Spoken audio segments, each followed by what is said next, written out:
மக்கள் திலகம் எம்ஜிஆரோடு நிறைய பேர் நடிச்சிருக்காங்க. அதில் மிக முக்கியமானவங்க மரியாதைக்குரிய நடிகை லட்சுமி மேடம். அவங்க நம்ம தலைவர் கூட சங்கே முழங்கு, இதய வீணை, மாட்டுக்கார வேலன், குமரி கோட்டம் நடிச்சிருக்காங்க. இந்த படம்லாம் மிகப்பெரிய வெற்றி. ஷூட்டிங் ஸ்பாட் தலைவர் பார்த்தீங்கன்னா எப்போதுமே அதாவது பிஸியாக இருப்பார், கொஞ்சம் கூட ஓய்வே இல்லாமல் இருப்பார். அவரை காண நிறைய பேர் வருவாங்க. யார்?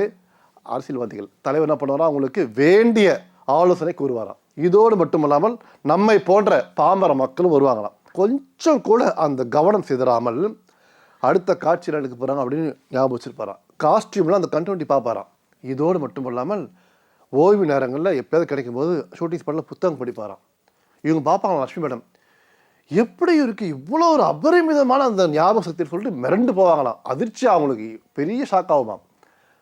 அந்த வகையில் மக்கள் தலைமை எம்ஜிஆர் என்ன பண்ணுவாராம், அந்த புத்தகத்தை படிச்சுட்டு நல்ல விஷயம் இருந்ததுன்னா அது நிறைய பேருக்கு சொல்லுவாராம், அட்வைஸ் பண்ணுவாராம். அதே மாதிரி உடம்பை பேணி காப்பதில் தலைவரை மாதிரி இருக்கவே முடியாது. அவர் கட்டிலம் காலை நிறைய பேரை பார்த்து நீங்கள் உடற்பயிற்சி செய்ய வேண்டும், உடம்பை பார்த்துக்கொள்ள சொல்லிட்டு அந்த டிப்ஸ்லாம் கொடுப்பாராம். அதெல்லாம் இவங்க பார்த்து பிரமிச்சு போவாங்களாம்.